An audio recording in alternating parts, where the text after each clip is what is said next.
So,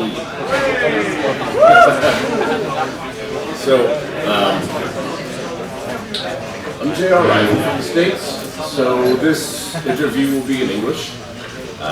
We have a few less letters in English than you guys, so I might get some names not exactly right. I apologize, but this is a very special interview. We are so pleased to have Hans, Peter, Oyvind. Correct? Is that Almost. almost? Pronunciation was almost correct. Oh man. Okay, well we are going to do what has been labeled an in-depth interview, so I'm not going to be asking favorite colors, pizza toppings, anything like that.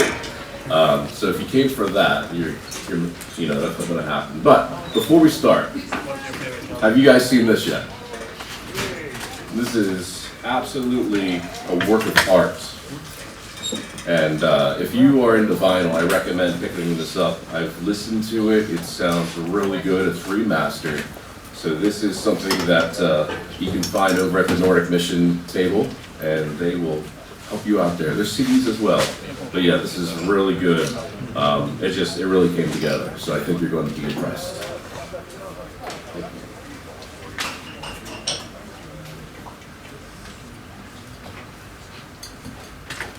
So thank you for joining us, and we're going to let you guys pick whatever questions you're going to answer. I'll just ask, and then you guys do what you do.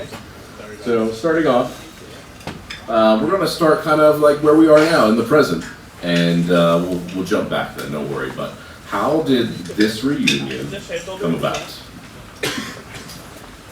I will say a little bit about that. First, I just want to say hello to you all. And I also wanted to see the other guys in the band, so Petter, can you please stand up?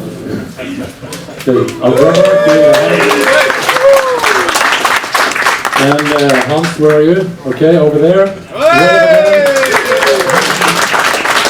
So this is the four of us. Well, I have to say that I have not been a part of the music scene since the years back then.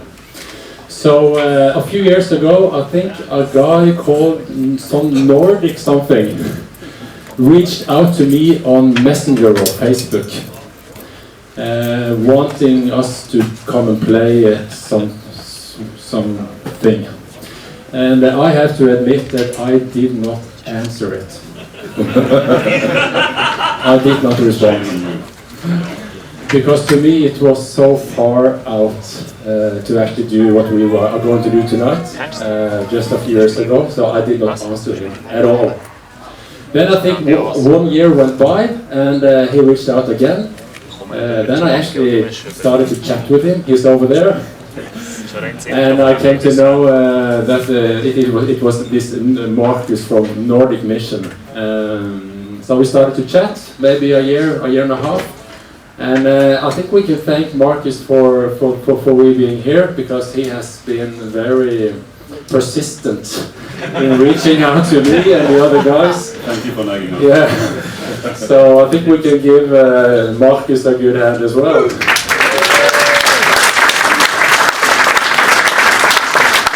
And sorry for not answering you the first years.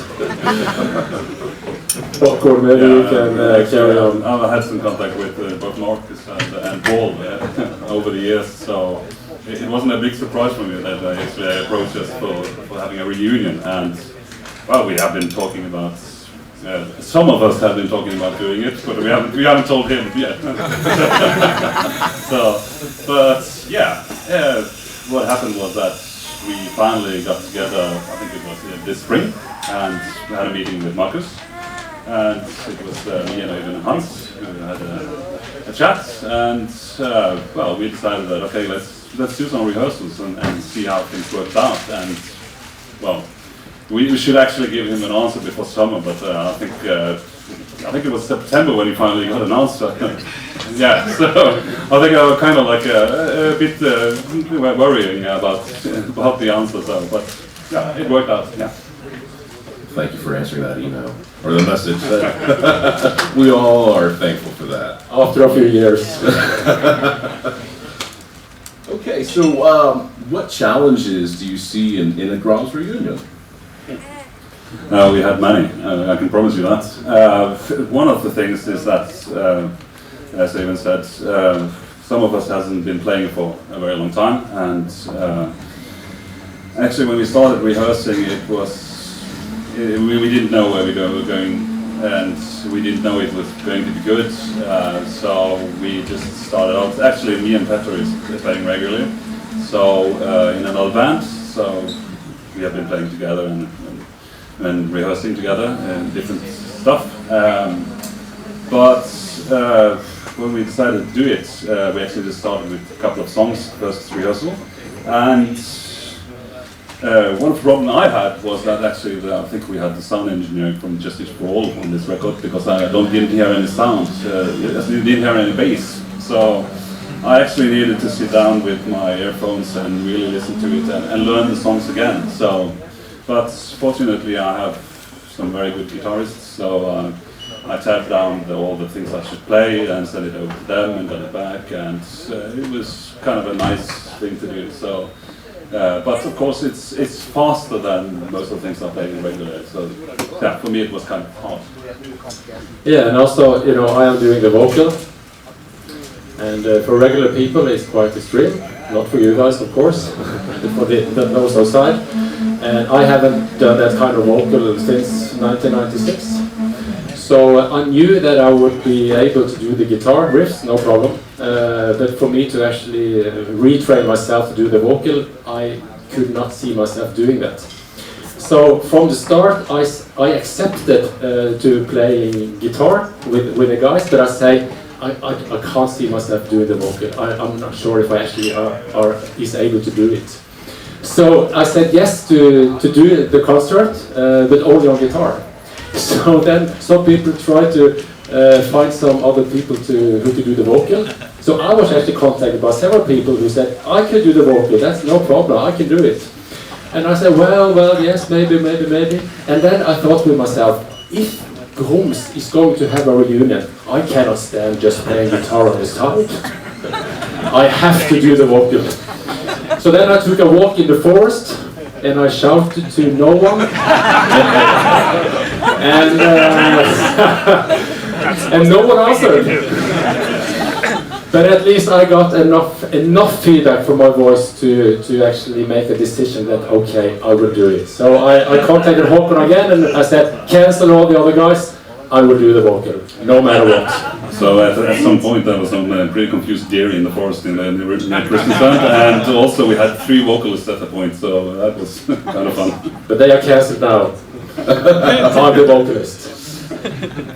So to kind of expand on what you were just saying about working out the arrangement piece of it, a lot of us have recorded in the mid-90s, and things have changed a lot. So do you think like the modern technology we have today helped you guys with the challenges that you normally would have had like 20 years back or so?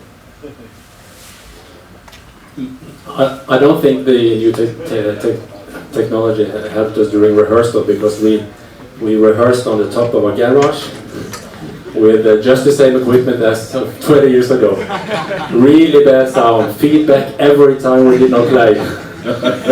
So, but having said that, we have got a friend of us who is a really skilled technician. He will do the sound tonight, and we have acquired some equipment which is really up to date. So tonight I think will be really good, but we had to do the job on the garage like last time.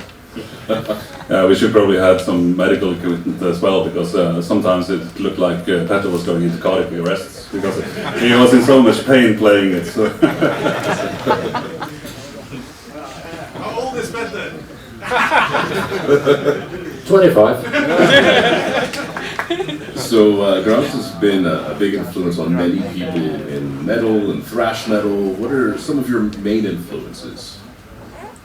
Well, take the influences we had back in the days. I think at the time we listened to stuff. I mean, we actually started as a cover band, so we actually listened to a lot of different stuff.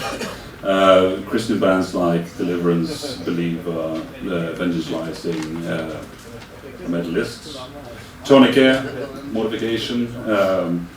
We actually played a couple of songs with Trouble, but we also listened to music like Meshuggah, Sepultura, At the Gates. Death was a big influence. So yeah. And so you started in the early 90s. Can you tell us the story of how you became a band? We actually have discussed this quite a bit because it's a long time and we're old people, so we don't remember that well. And actually it started with me and Petra playing cover songs with a couple of other guys and playing Winnie Moore of all things. So that was fun, and so suddenly one of the guitarists left, and we got Øyvind as a replacement, and then the other guitarist left. I don't know why. It's something with me and Petra. And I knew Hans from way back, and asked him to join us. And we also got Billy on as a vocalist, and we started rehearsing, started playing cover songs. As I said, we played some songs by Deliverance and Trouble and different songs.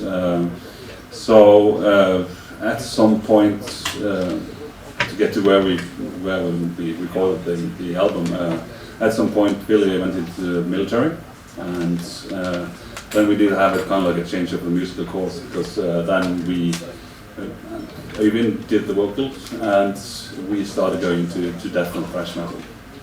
So that's kind of how we met. Do you remember what year that was? Oh, that's a difficult one. I think it's something around 1991 or something like that. What are some very good memories from those early days that you can share? We had a lot of good memories from those days, but playing together and kind of like the community we had with us four. We played actually at Soul Riders Motorcycle Club in Kristiansand, and we became much good friends. And playing songs, creating songs, touring, meeting people all over the place, going to Sweden. It was a really good time, yeah. So yeah, that's it. I also want to add that we had a lot of good friends who was like the extended part of the band, following us to almost all concerts, and some of them are here now, and a few more will come tonight. So we had a really great community, not just the four of us, but around the band as well. Awesome. Yeah, community it can be everything. So, what are some of the challenges that you had during the early days, like back in that time? Yeah, actually, we had a lot of fun. But looking back, it's probably the things we remember best is the good stuff. So it's kind of like we of course had some challenges, and well, we actually did a tour with Youth with a Mission in Poland, and that was it was kind of like fun playing all the places. I think we had 10 concerts in 14 days or something like that. It was kind of crazy, but kind of like the tour was chaos. It was chaotic. It was not planned. So, and at the time, I think me and Petter was I think we were 19, and Hans and Øyvind then 16, and at some point we were almost left on our own in Poland. So it was kind of like crazy, and so that was not a good experience. We also, of course, had some. At the time, there was black metal in Norway, and the fun thing is that we actually got a death threat by telefax. So that is kind of funny. But usually we didn't have any problems with the rest of the metal community in Kristiansand. They thought we played well, so they kind of like respected us for that one. So we had good times. Yeah. Awesome. All right, so please tell us about how your demo and your album was recorded. Like where at, how long, who produced it? Well, to do the demo first, that is actually the Poland tour. So after having played there for almost 2 weeks now, we ended up in a city east in Poland called Helm. And it's kind of like a large town. I think it was 400,000 inhabitants or something like that. And We played a couple of gigs there, and at one of the concerts, actually at the same place where we played, there was a recording studio, and we got to talk to the guys running it. And we had actually 2 days off and decided that, well, we have 2 days off, why don't we do something productive? And we actually went into the studio and did the demo in 2 days. So that was a demo. And when it comes to the recording of the Ascension, that actually, after we'd been to Poland, really left us, and we changed style and went into death metal. And started writing our own songs, and at some point we decided that okay, let's do this. Let's actually record an entire album, and we actually borrowed 50,000 Norwegian kroner from Petter's mom. So that was the budget, and we recorded. Did we ever pay her back? Yeah, we did. I remember that. So the thing is that. That was the entire budget for recording and also for releasing it. And at the time we didn't have a record deal, so that was the entire budget. And we went into a studio and stayed there for a week. Kind of like hard work, working all the day, all the night. And there was a guy called Roald Rosberg, who was our engineer and also partly our producer. And can say both the demo and the album was produced by us and the sound engineer. So we are really in debt to Petter's mom too. Yeah. Thanks, Mom. So what, like kind of going from that point on, what was the reason for GROMS to stop recording and to stop playing live? Why? Correct, why?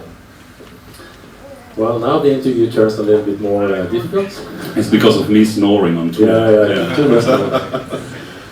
I think it were several reasons. Some visible, some more invisible. One of the visible reasons was that Hans, my good guitar colleague, and me, we created most of the songs.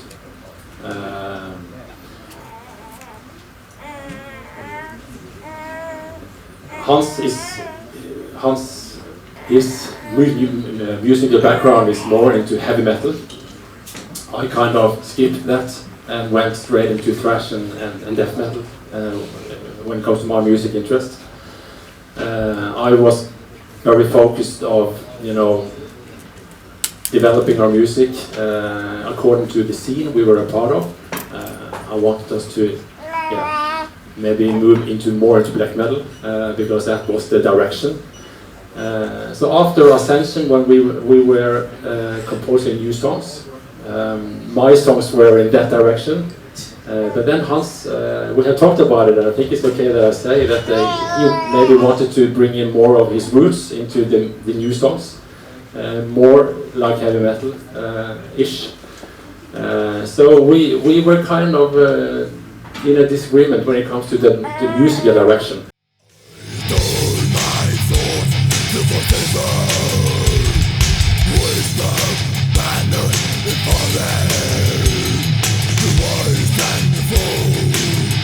Who am I? Born to again. I'm